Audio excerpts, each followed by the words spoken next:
اعوذ باللہ من الشیطان الرجیم، بسم اللہ الرحمن الرحیم۔ دیکھیے ناظرین، اب یہ دوسرا جو ہے، پہلے لاہور کا قمر در اقرب بتایا گیا تھا۔ یہ بہاولپور کا جو رہنے والے وہاں پہ لوگ ہیں، وہ قمر در اقرب میں کس طرح کام کریں گے، ان کا قمر در اقرب کس وقت میں آئے گا، وہ لاہور والا وقت تو نہیں ہوگا۔ تو اس میں یہ دیکھیں کہ اس کے مقام 19 کے اوپر منزل اور شعلہ، درجہ اور منٹ یہ وہی رہیں گے جو لاہور والے تھے۔ حاکم ستارہ قمر، حاکم برج سرطان اور نظر اقرب۔ لیکن فرق یہ آ گیا کہ لاہور میں 12:07 تھے۔ لاہور میں یہی جو منزل شعلہ ہے، 19واں مقام ہے اس کا، منزل قمر کا، اور قمر در اقرب وہ 12:07 تھا۔ کوئی بھی دیکھ سکتا ہے، وہاں پہ یوٹیوب میں ہماری جو ویب سائٹ ہے اس کے اوپر بھی یہ چیزیں ساری لکھی ہوئی ہیں، تو وہ غور کر کے خود سے ان کے اوقات ذرا اپنے ہاتھوں سے لکھ کے بنا کے دیکھیں کہ آیا ایسے ہی ہے۔ تو وہ یہ جو خاص وقت جو بہاولپور کے لوگ ہوں گے، وہ 12:19 پہ اس کو شروع کریں گے اور 1:27 پہ اس کو ختم کر دیں گے۔ اسی طرح یہ وقت سارا بدلتا چلا جائے گا۔ اس کا پورا ایک یہ جنوری کا مہینہ ہے، یہ دیکھیں وہی ہے، پہلی تاریخ ہے، حاکم دن منگل ہے، حاکم ستارہ مریخ ہے، یہ دیکھیں وہی بالکل۔ لیکن وقت جو ہے نا وہ ایک نہیں ہے۔ جیسے لاہور میں مریخ جو ہے وہ 7:02 پہ، یہاں پہ 7:09 پہ ہے۔ اسی طرح 19ویں مقام پہ الشعلہ قمر در اقرب جو ہے یہ 12:19 پہ آ رہا ہے، جبکہ لاہور میں اس کا وقت 12:07 تھا، یہاں پہ یہ وقت بدل گیا ہے۔ اسی طرح یہ آگے آگے وقت بدلتا چلا جائے گا۔ اب جلدی جلدی اس کو موضوع کو، کیونکہ کافی سارا یہ تو بہت ایک لمبا چوڑا ایک ہے اس کا سلسلہ، تو اس کو جلدی جلدی نا سمجھنے کے لیے کوئی بھی اس کو سمجھنا چاہتا ہے تو وہ اپنے ہاتھوں سے اپنی کسی ڈائری میں یا کسی ایک جگہ پہ پہلے لاہور کا وقت لکھ لے، پھر بہاولپور کا، پھر فیصل آباد کا، پھر گجرانوالہ کا، پھر اسلام آباد کا، ان ساروں کے لکھے، اس کو سارا خود ہی کسی کو بتانے کی یا کہنے کی ضرورت نہیں رہ جائے گی۔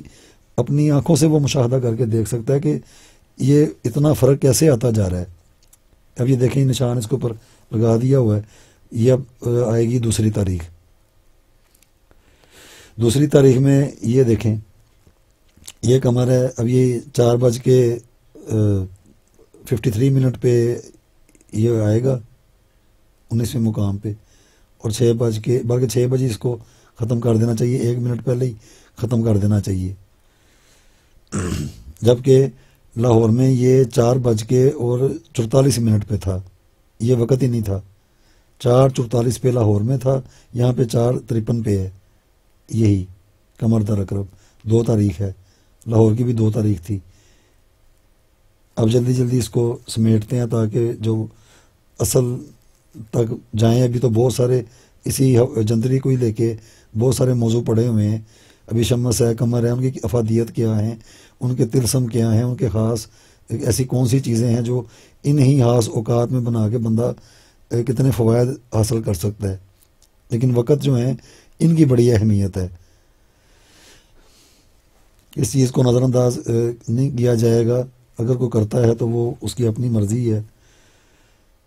اب یہ دیکھیں 3 تاریخ میں بہاولپور کے 7:10 وقت بدل گیا ہے، 7:09 پہ یہ شروع ہوا تھا۔ اسی طرح یہ چیز چلتی جائے گی۔ 7 تاریخ ہے، 8 ہے، 9، 10۔ اب یہ 7:11 ہو گئے ہیں 11 تاریخ والے دن۔ اب یہ 12 کو 7:10 ہو گئے ہیں۔ ان کو جلدی جلدی سمیٹنا ہے کیونکہ موضوع یہ بہت طویل ہے، بہت لمبا ہے۔ اب 20 تاریخ کو 7:09 ہو گئے ہیں، یہ جنوری کا مہینہ ہے لیکن بہاولپور کے لیے۔ اب 24 تاریخ آ گئی ہے، 7:08 ہو گئے ہیں، 7:08 ہے۔ یہ 26 تاریخ کو 7:07 ہو گئے ہیں، 7:06 ہو گئے ہیں، 7:05 ہو گئے ہیں، یعنی کہ 7:05 پہ یہ مہینہ جنوری کا ختم ہو گیا۔ تو قمر در اقرب جو ہے اس کے بارے میں ابھی پھر ذرا ایک مرتبہ بتا دیا جائے۔ یہ 19واں مقام ہے، منزل اس کی شعلہ ہے، 21-26 یہ درجہ اور منٹ، قمر سرطان اس کا حاکم برج ہے، اور عقرب 4:53 پہ۔ یہ غور کر کے اس کو آپ سارا دیکھیں۔ اس طرح جنوری، فروری، مارچ، اپریل، مئی، جون، جولائی، اس کو سارے کو آپ اپنے ہاتھوں سے کر کے دیکھیں تاکہ آپ کو بھی سمجھنے میں آسانی ہو جائے۔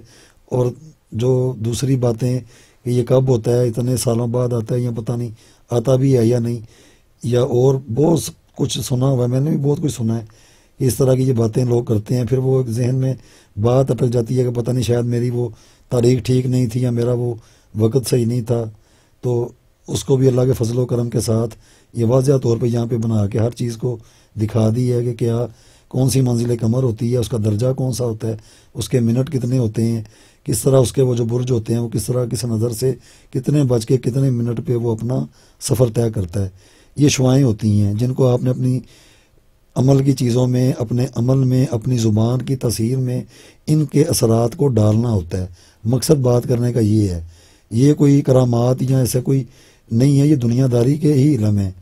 اپنی مصیبتوں کو، اپنی جو بندہ طرح طرح کے ایسے کاموں میں الجھ جاتا ہے، پھنس جاتا ہے، تو اس میں سے نکلنے کے یہ طریقہ کار ہوتے ہیں، اور اس کے بتانے کا ایسا کوئی خاص مقصد نہیں ہے کہ جی یہ بڑی کوئی عجیب قسم کا یہ کام ہو گیا۔ یہ علمی ادبی گفتگو کی بنیاد کے اوپر یہ علمی ادبی ہی گفتگو ہے، علمی ادبی ہی یہ لائن ہے، اور ان کو سمجھنا چاہیے تاکہ ہماری جو دوسری اپوزیشنز ہیں تو وہ زیادہ ہم سے آگے اس لیے بڑھ گئے ہیں کہ انہوں نے ان ایسی چیزوں پہ توجہ اور غور کر کے رکھا ہوا جن کو ہم نے چھوڑ دیا یا سمجھنے کی کوشش ہی نہیں کی۔ تو ان چیزوں کو سمجھنا چاہیے، دیکھنا چاہیے، کرنا نہ کرنا وہ بات کی باتیں ہوتی ہیں، لیکن ایک علمی ادبی طور پہ ایک چیز کو بندہ وضاحت سے ذرا نظر کے ساتھ دیکھ لے تو پھر غلطیاں بھی اتنی نہیں ہوتی۔